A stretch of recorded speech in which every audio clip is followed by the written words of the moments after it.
Não. Então, são todos de casa. Damos graças a Deus, vamos sentindo a ausência de muitos irmãos que estão a desfrutar as suas férias merecidas. É um bom tempo e este ano temos um verão a sério, com temperaturas que aquecem qualquer pessoa mais esfriada. Tem sido bom, a única questão é que isso depois tira o conforto do sono, não é? Como os homens não têm direito ainda ao leite, isso é uma injustiça, temos que reclamar, também temos que ter alguma coisa para nos ajudar a diminuir o calor. E também os incêndios que vão invadindo o país, esta é outra preocupação, por uma quantia de nada, as pessoas são capazes de colocar fogo num bem que nós temos, um bem comum de todos, e que tem provocado o caos.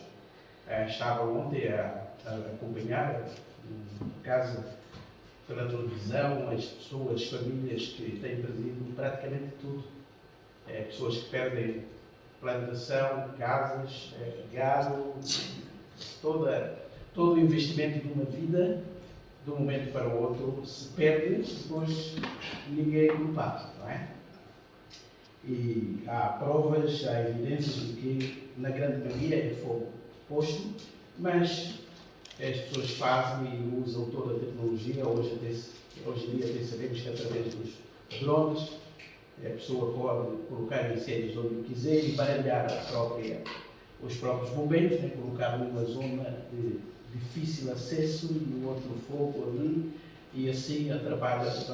Como é que um ser humano chega a esse ponto, como se estivesse a contribuir para o bem comum, quando na verdade está a prejudicar a si próprio também, a si mesmo e aos outros, não é? Essa é a nossa casa. Os gregos chamavam a nossa casa, a terra, oikos.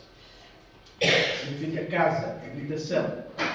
Esse planeta é o nosso oikos. Onde vem todas as palavras economia, ecologia, ecossistema, vem de oikos, da casa. Economia é a gerência, é o governo da casa. Ecossistema é o sistema que mantém a casa segura. E há pessoas que, por alguma ambição, por alguma verba que não dará para muitos dias, mas para satisfazer os seus intentos, é capaz de fazer isso. E há quem beneficia, não é? Quem lucra com isso. Quando casas são queimadas, eu vi que já há mortes também. Mesmo assim, há pessoas que, porque estão ligadas a uma área, digamos assim, económica, preferem isso, porque queimando tudo ao mesmo tempo, o Estado é obrigado a cortar os pinheiros todos ao mesmo tempo, e um pinheiro queimado custa mais barato. Então, é quem lucra com esse processo todo para encher o seu bolso em prejuízo de outros. Essa é mais uma prova daquilo que o pecado faz no coração humano.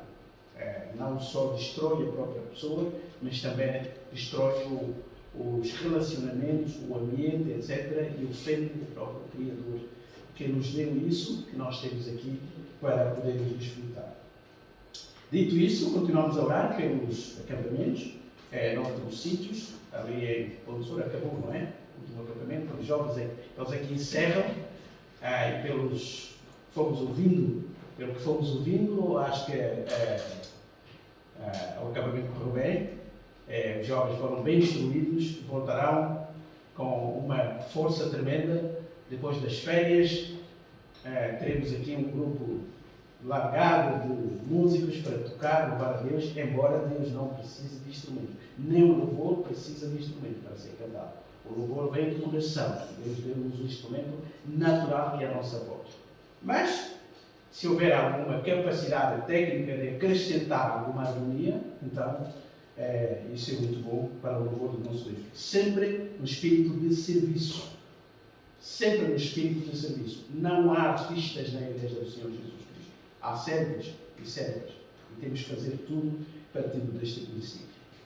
Vamos então para o capítulo 14 de Marcos. Estamos mesmo a caminhar para o fim deste Evangelho. Temos capítulos 14, 15 e 16. Marcos termina a sua narrativa. E aqui no capítulo 14 nós vimos que entramos já portanto, esses 3 capítulos são a parte final da vida do Senhor Jesus Cristo. Marcos gasta pouco espaço. Nós vemos que João é aquele que estende mais, porque quase reserva o seu evangelho para aquela semana, aquela última semana e sobretudo aquela última noite. E no domingo passado nós refletimos na palavra de Deus até o versículo 52. Se não se lembram, o nosso texto foi até os versículos 52 do capítulo 14 de Marcos. Hoje, então, vamos iniciar no versículo 53 e vamos até o final deste capítulo, porque depois, então, Jesus é apresentado diante de Pilatos. Deixaremos isso para o domingo seguinte. Então vamos ler, vou pedir aos irmãos para acompanharem as suas versões. Marcos capítulo 14, a partir do versículo 53. Diz assim: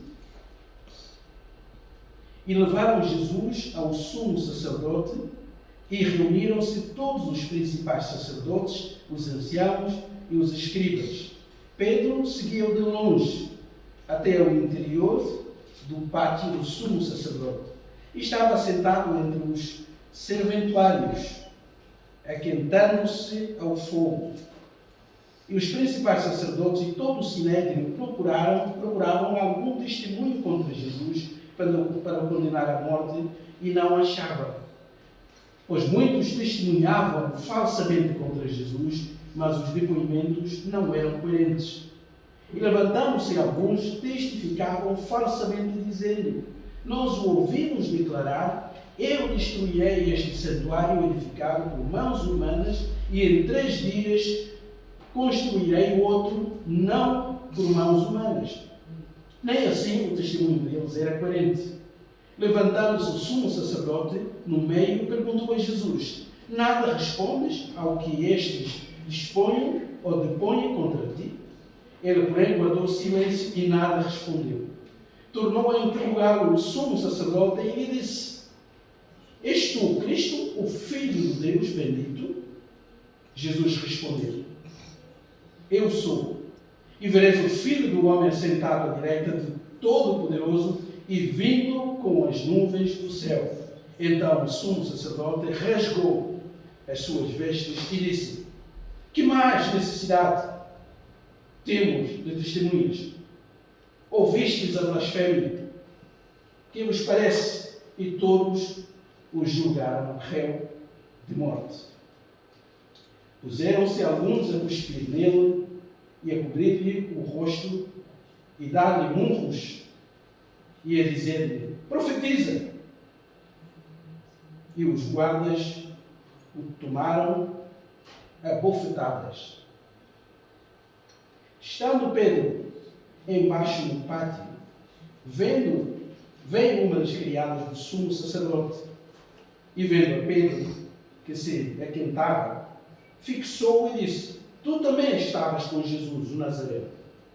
Mas ele o negou, dizendo: Não o conheço, nem compreendo o que dizes. E saiu para o alpendre, e o galo cantou. E a criada, vendo, tornou a dizer aos circunstantes: Este é um deles. Mas ele outra vez o negou. E pouco depois, os que ali estavam disseram a Pedro: Verdadeiramente és um deles, porque também tu és Galileu. Ele, porém, começou a praguejar e a jurar: Não conheço esse homem de quem falais. E logo cantou o galo pela segunda vez. Então Pedro se lembrou da palavra que Jesus lhe dissera: Antes que 2 vezes cante o galo, tu me negarás 3 vezes. E caindo em si, desatou a chorar. Pai, nós te louvamos pela tua palavra. Obrigado pela revelação da tua vontade para as nossas vidas. Ó Santo Deus, a nossa oração e o nosso desejo é que a tua palavra fale a cada um de nós. Não apenas ouvindo a história do passado, mas pensando também na nossa própria realidade, na nossa relação contigo. Fala, portanto, aos nossos corações. Que o Espírito Santo se mova no nosso meio e abra o nosso entendimento e sensibilize também os nossos corações. Peço também que tu me ajudes, ó Pai Santo, na exposição deste texto, de modo a ser claro, de modo a ser também leal às verdades que ela contém. Obrigado, Pai Santo, pela Tua palavra. Suplicamos a graça, a unção e a capacitação do Espírito Santo para que isso seja possível. Esta é a nossa oração que fazemos de gratidão e de louvor. Em nome do Senhor Jesus. Amém.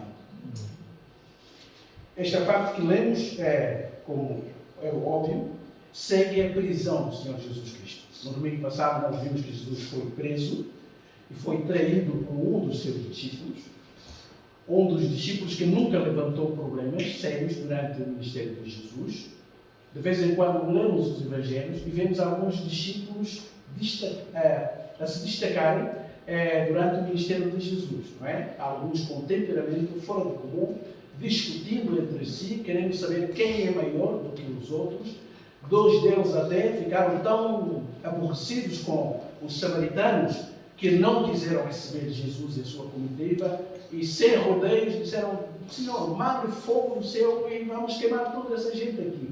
Então, no relato dos Evangelhos, nós vamos vendo um pouco aquilo que é também o temperamento desses alunos dessa turma, não é? Portanto, era uma turma terrível. E a gente pensa assim: por que Jesus decididamente escolheu aquelas pessoas para serem próximas, para serem os seus discípulos mais chegados, que um dia iriam levar o Evangelho, digamos assim, a todos os cantos do mundo, pelo menos através do seu ministério.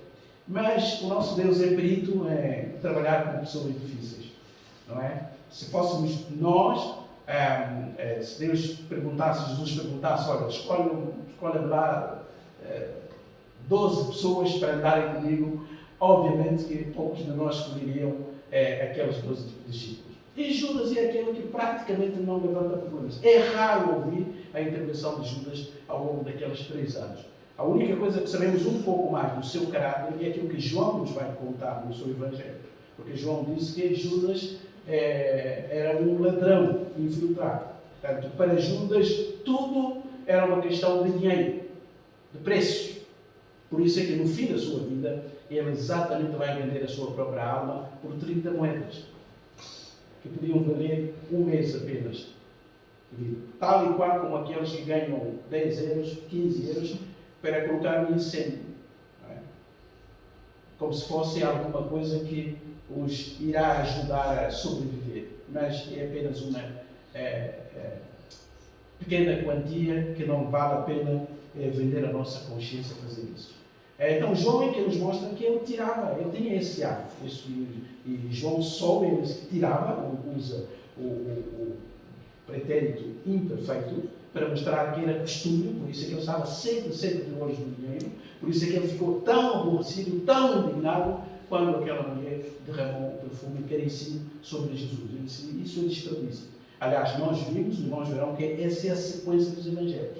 Foi a partir dessa atitude que diz aqui: Judas saiu e foi dizer à elite religiosa: olha, vocês querem Jesus e eu posso proporcionar uma ocasião para o apanhar. Portanto, aquele desperdício, e reparem a fúria do homem, o dinheiro não era dele, o perfume não era dele. Não, mas é isso, agora o dinheiro faz isso. Até aquilo que é do outro nós queremos ter. Não é? Parece que queremos gerir tudo aquilo que nos pertence e também pertence aos outros.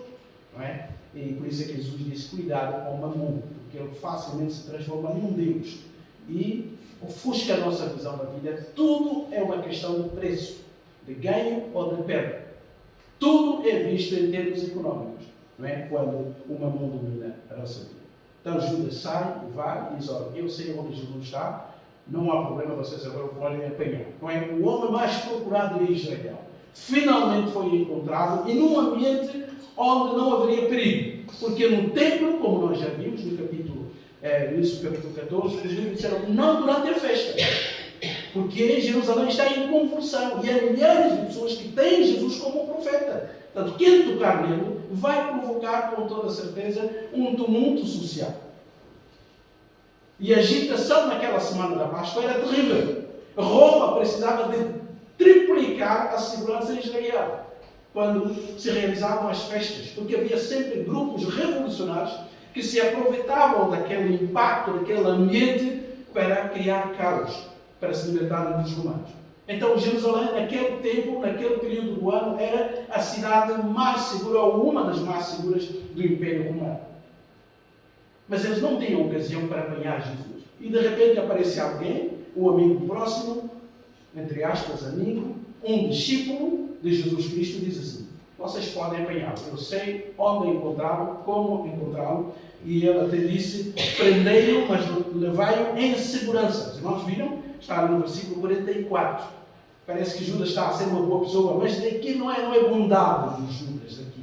A ideia é que ele não queria que Jesus fosse apanhado ali, por exemplo, apedrejado, maltratado. Ele tinha que chegar até a liderança religiosa, porque a liderança religiosa que tinha pago por Jesus. Então Judas disse: apanhem-no, mas cuidado. No fundo está dizendo: não matem, nós não queremos vivo. Não é? Às vezes aquelas pessoas que são procuradas dizem, não é? Dead or alive, vivo ou morto, desde que seja apanhado não interessa. Não é? Nós vimos muitos criminosos que a ordem para os comandos que vão lá, nós não só queremos que ele morra. Se puder apanhá-lo vivo, apanhem. Se não puder, matem, mas ele não pode continuar ali. Mas aqueles procurados, aquelas pessoas, aqueles criminosos que preferível apanhá-los vivos. E às vezes os grupos, os comandos mais especializados têm essa instrução. Nós queremos vivo, porque ele tem que ser julgado, tem que ser apanhado, etc. A ideia aqui é esta. Jesus queria que Jesus chegasse lá. E ele, de facto, conseguiu o seu plano, realizar o seu plano, e com um beijo de traição, traiu o seu mestre e então ele foi preso. Então, e aqui o texto de hoje é, no fundo, apanhar Jesus naquele jardim e eles o levam diante das autoridades religiosas. O capítulo 15 vai mostrar que ele precisou ser levado também para as autoridades políticas, civis. Mas, primeiro, quem tinha maior interesse por Jesus era a liderança religiosa, e não Pilatos. Até aqui, Pilatos não sabia nada sobre Jesus. Não é? Então ele precisava ser apresentado diante daqueles que queriam sangue, que ferviam com sangue, e há pessoas assim. Não conseguem viver sociedades tranquilas, onde se encontram. Pessoas que têm um quinhão, uma inclinação terrível, diabólica, satânica, para onde se meterem, criarem sempre conflitos. E enquanto não provocarem um caos, um conflito, não se sentem bem. É terrível essa inclinação humana. E eles queriam sangue. Então levaram Jesus ao sumo sacerdote, era o representante. Segundo o Evangelho de João, naquele ano havia 2 sumos sacerdotes. Normalmente havia sempre um que era eleito entre os sacerdotes e ele assumia o seu mandato durante o ano. O mandato era apenas de um ano. Chegava no fim do ano e era substituído por um outro eleito. Mas se irmãos lerem com cuidado os Evangelhos, sobretudo de João, verão que João apresenta-nos com muita frequência 2 sumos sacerdotes. Não é? Anás e Caifás. Se nós lerem esse relato no Evangelho de João, verão que Jesus foi levado diante de Anás e Caifás. E a pergunta é: então havia 2 sacerdotes, quando a lei só permitia um? É verdade, naquela altura havia um sacerdote, um sumo sacerdote, que era Caifás. Só que Anás era sogro de Caifás. Então ele tinha tanta reputação em Israel que quando ele terminou o seu mandato como sumo sacerdote, ainda o povo o respeitava e ainda o ouvia. Então, quando o seu genro foi eleito, como nós estamos vendo, isso era um conluio, né? Quase que já era um acordo de famílias. Portanto, a eleição ali era cunha e mais cunha. Isso não começou agora com Angola e Portugal e outros países também. Isso já é de muito tempo. Desde que o ser humano é ser humano caído, então a influência sempre fez parte. Então ele estava lá e eles fizeram isso. Segundo João, foram ainda mais velhos. Ele já não era o sumo sacerdote, mas pelo respeito que reuniu em Israel, ele precisava de ser ouvido. Só depois ele foi enviado ao genro então, para ser julgado. Mas aqui, nós vemos aqui os 3 grupos principais. Prestem atenção. Todos os principais sacerdotes. Não eram todos os sacerdotes que trabalhavam em Israel, que serviam no templo. Não, aqui é elite. É elite, é a patente mais alta que havia em Israel. E eles é que eram, no fundo, os governadores, não é civis. Roma estava lá, é verdade. Pilatos e outros estavam lá como governos, mas quem dirigia mesmo a nação de Israel, em termos éticos, em termos morais, religiosos e até políticos, porque Israel tinha uma pequena abertura, uma pequena liberdade de ação e de religião. O judaísmo era uma religião permitida, não adorava outros deuses, enquanto todo o Império Romano não havia problemas em ter um panteão nas suas cidades. só Israel. Então havia aqui uma exceçãozinha em relação a Israel. Então a elite aqui foi bem selecionada, bem escolhida para lidar com aquele que era o inimigo principal daquele tempo. E os anciãos, a palavra aqui usada é presbíteros, é a mesma palavra para presbitério, os líderes da igreja, que mais tarde foram substituindo os apóstolos. Nós veremos quando leem o livro de Atos dos Apóstolos, com o passar do tempo, os apóstolos vão desaparecendo. E quem vai assumindo a liderança da igreja são os presbíteros, não é? Os pastores. Pastor é uma função. Presbítero é uma categoria, uma figura, porque presbítero quer dizer simplesmente ancião, ou pessoa com experiência de vida. E o pastorado não é uma profissão, é uma função. É apenas uma função. Então o presbítero era ao mesmo tempo uma espécie de pastor. Porquê? Porque ele providenciava os recursos para o rebanho. Não é? E aqui os anciãos de Israel, pessoas mais velhas que eram ouvidas. Quando havia casos de extrema importância, então esses mais velhos de cabelo branco chegavam, não é? Como nas culturas onde os mais velhos ainda sabem. Eu voltei a Angola 20 e tal anos depois, e uma coisa que já tinha desaparecido no meu tempo de infância, voltei agora, os bairros todos estavam cheios de sobras. Ou seja, com a cultura moderna, os sobras tinham desaparecido. Eram presidente disso, comissão disso, com o regime que a gente tinha, políticos. Mas agora voltei, vi sobras. E presenciei uma festa de casamento, e disseram, os sobras têm que chegar. Sobra é aquele representante, um ancião, vamos dizer assim, do bairro, da zona, etc., que tem que ser chamado por causa da sua experiência, da sua sabedoria, etc. E agora voltaram. E eu presenciei um caso ali, num bairro onde eu fui, e disseram, mas isso tem que ser resolvido. Então temos que pegar a pessoa e levar para a esquadra. Não, para a esquadra não. Primeiro tem que passar pelo SOBA. Disse, o quê? SOBA em pleno século XXI? Mas as pessoas chegaram à conclusão de que aqueles mais velhos muitas vezes têm mais sabedoria do que muitos políticos, com quadros, com diplomas, com etc., são mais corruptos do que aqueles mais velhos. Então voltou essa prática. E aqui estão os sobas daquele tempo. Então, a elite, os sacerdotes, os sobas, não é? Os anciãos aqui, os escribas. Por que escribas? A palavra escriba aqui é gramateo, onde vem a nossa palavra portuguesa gramática. Não é? Grama significa palavra, ou letra. Assim. Gramática é a ciência que estuda as letras. As línguas no início eram faladas, não eram escritas. Só mais tarde que se passou a escrever, com regras, com códigos gramaticais, etc. Tudo aquilo que os irmãos sabem, e o português continua a ser o quebra-cabeça, mesmo aqui em Portugal. Quando eu viajo fora do país, digo assim, 2 disciplinas onde os alunos reprovam mais em Portugal e as notas são mais baixas. É português e matemática. Muitas pessoas não acreditam em mim. Que português? Em Portugal? Como é possível? Porque as pessoas partem do princípio de que, como é uma língua natural falada, também a técnica gramatical é fácil. Nós ouvimos, e às vezes, atropelos da língua portuguesa. Não é? Então, tinha que estar lá. Por quê? Porque Jesus tinha que ser julgado com a sabedoria popular, com o conhecimento religioso, apanhado em alguma infração religiosa, para que a acusação tenha peso, e depois tinha que estar lá os teólogos, as pessoas mais formadas em termos da espiritualidade, para validarem, avaliarem Jesus e, no fundo, apresentarem matéria probatória, como se diz na lei, credível para Jesus ser condenado ao morte.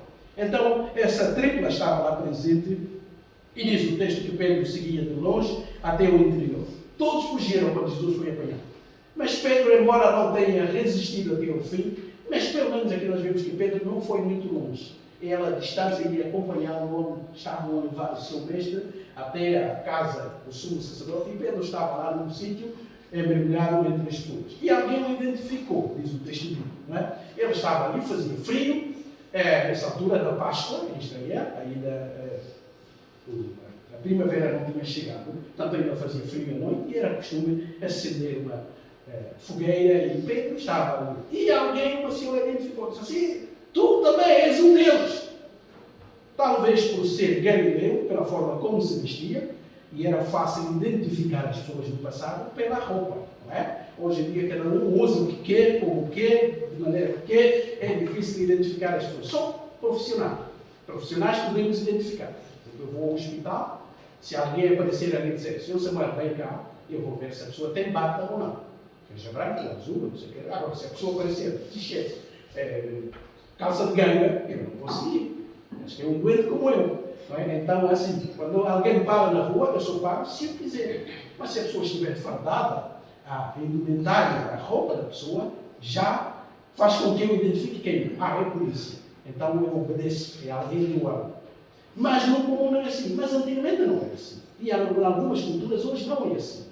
Nós chegamos a uma cultura e identificamos logo as pessoas pela forma como se vestem. Aliás, os imigrantes que chegam a Portugal, que vêm de culturas ainda com a sua prática, nós identificamos facilmente. Entramos numa loja, imaginamos que essa pessoa deve ser do país X, provavelmente até da religião X, pela forma como se veste. Em Israel, até hoje, é assim. Nós vemos os judeus ortodoxos pela indumentária, pela forma como deixam a barba, a roupa escura que usam, o chapéu e as franjas, etc. Alguns mais extravagantes ainda com o elástico aqui, com a lei colada aqui, uns levam na testa mesmo para mostrar que a palavra está aqui na minha cabeça.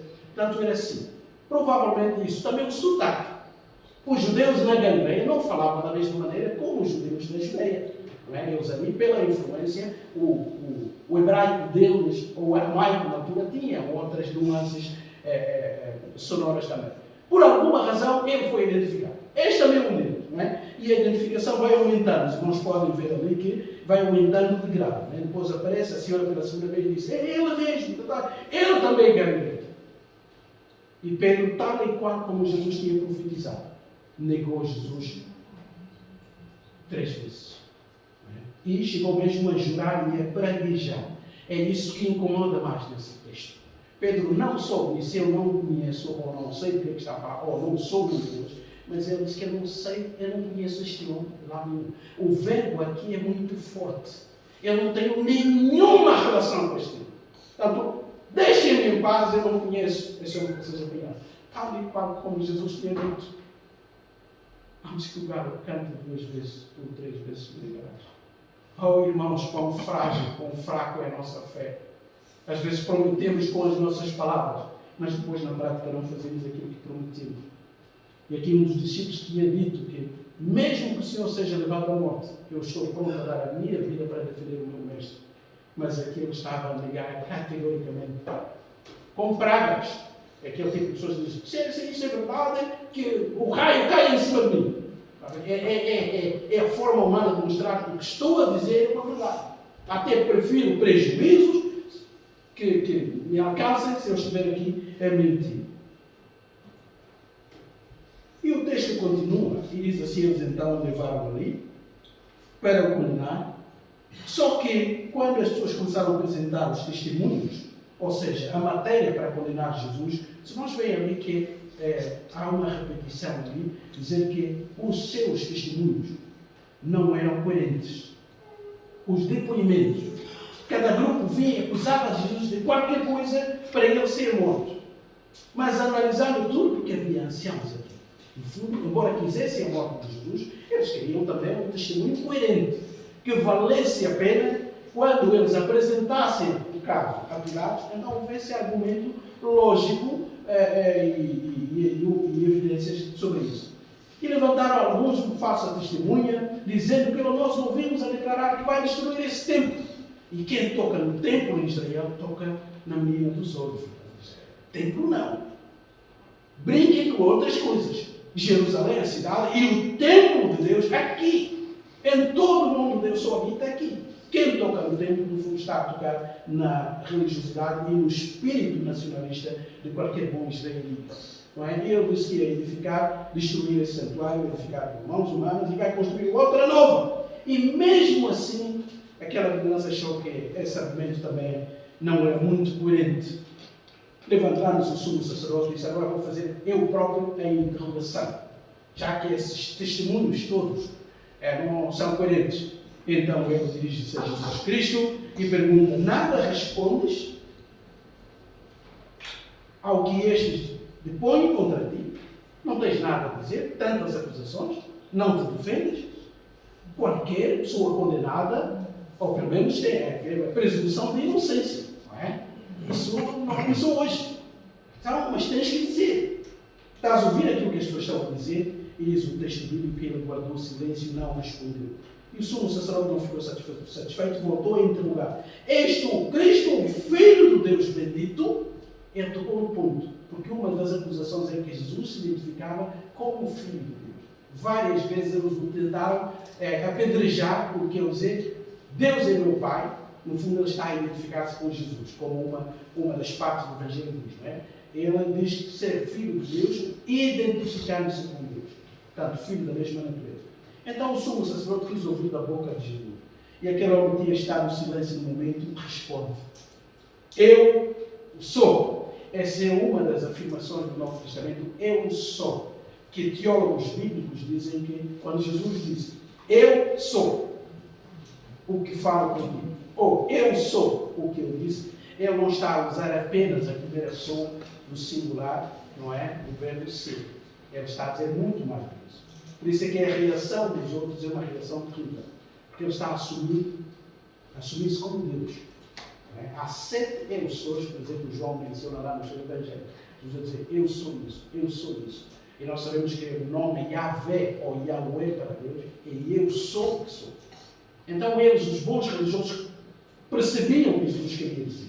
E quando ele diz que eu sou, e depois acrescenta: e vereis o Filho do Homem sentado à direita do Todo-Poderoso e vindo com as nuvens do céu. O quê? Blasfêmia! Não só ele assumiu como sendo o Filho de Deus bendito, ele diz assim: e vocês verão alguém sentado no lugar mais honroso. Ninguém se atrevia em Israel a dizer que era qualificado para ficar ao lado direito de Deus. Ninguém. Jesus ultrapassou todas as medidas, todos os limites, aliás. E o sumo sacerdote reage com uma fúria tremenda. Nós vemos ele diz assim: e ele rasgou as vestes oficiais. Porque o sumo sacerdote, quando era chamado para atuar numa situação, normalmente ele vestia de forma oficial para exercer a sua função. E ele não se importou. A raiva era tanta, a blasfêmia, aquelas palavras feriram tanto o coração daquele homem, que ele pegou no fato sacerdotal e ele o rasga e diz assim: já não precisavam de testemunhas? Para que perder tempo? Vocês ouviram o que ele acabou de dizer? Blasfêmia significa usar palavras impróprias em relação ao ser divino. Palavras que não podem ser pronunciadas. E é que este homem está a dizer que Jesus tinha feito isso. E todos o julgaram réu de morte. Então, todos apoiaram o sumo sacerdote e disseram: acabou aqui o julgamento religioso, social. Acabou. Não é preciso mais. As suas palavras são a matéria probatória, acusatória para levarmos diante da autoridade civis. Acabou, não é preciso mais. Nós já ouvimos o que ele disse da sua própria boca. E é interessante como Jesus geria os momentos, não é? E nós temos que aprender também com o nosso Salvador. Há momentos em que é preciso ficar em silêncio. Mesmo quando estamos a ser bombardeados com enganos, com mentiras, com calúnias, etc., há momentos de introspecção. É necessário para manter o nosso equilíbrio emocional. Mas há outros momentos que a gente tem que dizer alguma coisa. Porque quem não sente, não é filho do agente, dizem os portugueses. Então há um momento em que a indignação tem que ser expressa. Então, numa pergunta Jesus não responde. Mas quando ele diz: és tu o Cristo, o Messias? Jesus diz assim: vais ter uma resposta. Sou muito mais do que isso. São muito mais outros Messias, já houve em Israel. Davi e outros, todos que foram ungidos, foram uma espécie de Messias. É isso que a palavra hebraica diz: Cristos. Mas aqui está alguém, a única pessoa qualificada para estar à destra de Deus. Então, diante disso, dessa declaração, as pessoas aproveitaram a oportunidade. Agora, caça o sangue. Esse é o sentimento do ser humano. É sangue, guerra, conflito. Isso está lá no nosso auge, lá no nosso interior. Está lá na matriz de um coração pecaminoso. Como dizia no princípio. Há pessoas que não conseguem lidar com paz. Quando a paz é demasiado, o silêncio é demasiado, tem que haver alguma coisa para provocar agitação. Para se fazerem notar. Alguns fazem apenas para dizer: também sou alguém, estou aqui. E ali então começou a confusão. Vejam lá a guarda. Então começavam a cuspir nele, a cobrir-lhe o rosto, a dar murros e a dizer-lhe: profetiza. O outro evangelista diz que colocava o pano vendavam os seus olhos e diziam, já que és profeta, e o profeta pode estar de olhos fechados e ver. Então diga lá, quem te bateu? A mulher chegava, batia de lá, dizia, profetiza lá, sabe lá quem? Se nós vemos o tipo de desprezo e de humilhação, o inimigo mais procurado estava nas suas mãos e eles podiam fazer o que quisessem. E Pedro está debaixo do vento, então vem ali o relato de Pedro e as suas revelações ali. A mulher aparece 2 vezes, acusa Pedro de ser um deles. Pedro nega, pela terceira vez, ele é acusado também, ele é ligado a Jesus Cristo e ele pragueja. E nós lemos isso com muita tristeza. Não é? Parece uma honra ser identificado com Jesus, não é? Eu quero ser Jesus, quero que as pessoas saibam que eu sou cristão. Mas nem sempre é assim. Às vezes o negamos nas nossas conversas com pessoas que não conhecem Jesus. No nosso trabalho, às vezes, não queremos que alguém saiba que aos domingos nós vamos à igreja. Porque isso é ultrapassado. Quando saímos domingo de manhã, eu não quero dizer que é este o caso. Não quero dizer, não dando mal, irmãos. Mas às vezes é preciso não termos sinais de nada que nos identifique que nós vamos ao culto. E proclamamos que amamos o Senhor Jesus Cristo. Então, em certa medida, nós também somos uma espécie de Pedro. Se calhar não cheguemos a praguejar como ele fez aqui. Mas nós também negamos o nosso Senhor Jesus Cristo. Sobretudo quando a nossa ligação com Jesus pode trazer prejuízo à nossa vida. Podemos ser mal falados, desconsiderados, etc, etc. Não sabem aquele cientista biólogo que fez a sequência do DNA, acho que é Collins, qualquer coisa Collins. William, acho que se não vai me falar, Collins. Foi o pai, conheci o pai do DNA, ele é que, não descobriu, mas ele é que fez a sequência até ele apresentou. E durante o tempo em que ele esteve a pesquisar lá nos Estados Unidos, como o Estado colocou uma fortuna, e aquilo que ele conseguiu desvendar foi a revolução em termos da biologia, da ciência como nós a conhecemos. Mas ele disse mais tarde que ele escolheu a sua identidade religiosa. Porque é um preconceito, não é? Que um cientista, um bom cientista, não pode ser pessoa de fé. Então há um desprezo nos debates. Quem tem fé, mesmo que seja cientista aprovado, as pessoas vão dizer, aqui Deus foi metido, portanto isso é uma ciência. E ele disse que durante aquele tempo de pesquisa, ele não quis falar sobre a sua inclinação religiosa. Até terminar a sequência toda, apresentá-la a algum científico, toda a gente aplaudiu, nunca vimos nada igual, e ele recebeu os méritos todos, e numa entrevista posterior, ele disse que era um católico cristão praticante. E isso baralhou a comunidade. Quase que as pessoas tentaram desacreditar, só que foi tarde demais. Por quê? Porque a evidência científica já lá está. Ninguém conseguiu o que aquele homem conseguiu. Ou se nega a prova e o considera não um cientista, ou tens que aceitar o cientista com a sua fé dele, mas tem que aceitar que é possível fazer ciência também. E às vezes nós, por algum interesse, ele só o fez de forma estratégica, como ele disse. Quis apresentar a tese final, a prova, depois dizer isso. Porque ele sabia o mundo do qual fazer parte. Ele sabia o seu contexto acadêmico. Se ele mencionasse isso, provavelmente nem teria fundo para fazer o investimento que fez. Mas às vezes nós não fazemos, mesmo por evitar desvantagens. E Pedro aqui negou o seu Senhor. Finalmente, diz o texto bíblico, depois de Pedro praguejar, e logo cantou o galo pela segunda vez. Então Pedro se lembrou da palavra de Jesus, que Jesus lhe dissera: antes que 2 vezes cante o galo, tu me negarás 3 vezes. E caindo em si, desatou a chorar. E aqui encontramos a grande diferença entre Pedro e Judas. Um traiu o seu Senhor e o outro o negou. Mas um voltou aos pés do Salvador, porque Lucas conta a mesma história e diz que o que aconteceu é que, para além da ligação do galo cantar que foi ensinado, é que Pedro estava sentado num sítio onde era possível ver Jesus bater. Então, quando ele negou pela terceira vez, por algum instinto, olhou lá para dentro e naquele exato momento, Jesus estava a olhar pela abertura e os outros se cruzaram. Então diz Lucas que Pedro chorou amargamente, o que mostrou profundo arrependimento. E nós temos um Salvador maravilhoso. Quando há arrependimento, Ele aceita. Quando há verdadeira confissão, Ele abraça e restaura. Ele vai restaurar Pedro. Vai atrás dele. Dias depois, Ele vai perguntar 3 vezes: tu me amas? Ah, Senhor, eu te amo. Então tenho um serviço para ti. Porque quem me ama tem que prová-lo pela forma como serve os outros. Não como o maior, mas como um servo. É um parceiro das minhas ovelhas. 3 vezes. As 3 vezes que Pedro negou, que eu conhecia, Jesus disse 3 vezes: tu me amas, e pela 3ª vez Pedro reconheceu. Porque aquela tríplice repetição tinha alguma coisa a mais. Deve ter se lembrado dos meninos. E ele já não apresentou mais argumentos. Disse: Senhor, tu sabes tudo, mas tu também sabes que eu te amo. Meu amor é assim pequenino, mas eu te amo.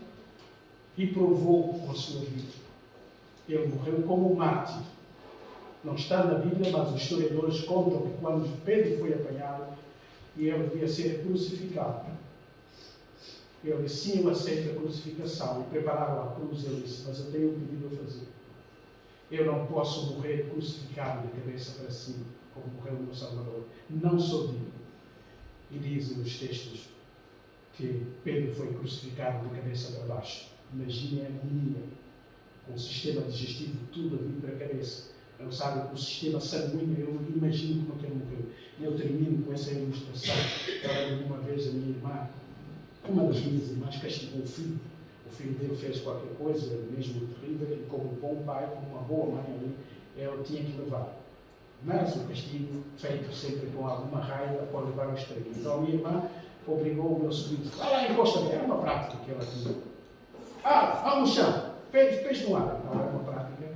A pessoa tinha as mãos assim, colocava os pés por cima da parede e ficava assim a sustentar as mãos. É um castigo um bocadinho estranho, mas ela fazia isso. Então fez isso a alguns dos seus filhos. Só que esqueceu-se. Eu fazia isso, eu sabia que os meninos não gostam de ficar assim. E passavam os minutos, ou segundo, ia lá dizer: oh, chega, aprendeste? Mas naquele dia esqueceu-se. Foi fazer qualquer coisa. E o menino, o obediente, ficou lá. Passados alguns minutos, quando ela voltou, a cabeça do meu sobrinho estava quase novo. Porque o sangue não subia, ia nas pernas, então quase crucificado. Nunca mais a minha irmã repetiu aquela brincadeira. Pedro foi crucificado assim. Jesus já tinha dito: segue-me. E João disse: não é contigo, tu segue. Um dia alguém vai te conduzir e vai te obrigar a fazer uma coisa que tu não queres. E diz o texto que Jesus já estava a profetizar o tipo de voto que Pedro teria. Terrível. Amados, Jesus é aquele que restaura, Jesus é aquele que ama. Jesus já tinha dito, como vimos no domingo passado, depois de dizer que alguém vai trair, vocês me vão negar, ele logo diz: mas eu vou ressuscitar e vou à vossa espera lá na Galileia, ao meu encontro, que mostra o amor singular, perdoador, permanente, um amor que aceita, que reconhece as fragilidades humanas, como via Oséias no capítulo 2, versículo 14. Eu trairei para mim, e eu levarei ao deserto, e lhe falarei ao coração. Esse é um dos meus versículos preferidos da Bíblia. Deus é aquele que atrai com o seu amor. A palavra significa amarrar com cordas, não para magoar, mas para trazer para perto, e sair da confusão da cidade e para o deserto, onde não há distração, não há distúrbios, não há população, não há diversão, não há comida, não há nada. 2 a 2, ou duplamente, nós 2 a 2. O objetivo, diz ali na Oséias: e lhe falarei ao coração. É um Deus que fala ao coração. Amados, confiamos nesse Deus, nesse Senhor. Ele é o dirigente das nossas vidas. Ele é o melhor que temos, a pessoa mais confiável. Vale a pena confiar nele. Pai, obrigado pela tua palavra. Obrigado pelos exemplos do passado. Mas nós queremos que esses exemplos nos tragam também ensinamento, provoquem o nosso interior e resulta em transformação em cada um de nós. Ajuda-nos, ó Pai Santo. Reconhecemos que nem sempre fazemos aquilo que dizemos. Nem sempre o nosso amor é expresso na prática. Às vezes fazemos coisas para Ti como se estivéssemos a fazer um favor. Perdoa-nos, ó Pai. Ajuda-nos a amar-Te, a servir-Te de todo o nosso coração. É esta a nossa oração de gratidão e de louvor. Em nome do Senhor Jesus. Amém.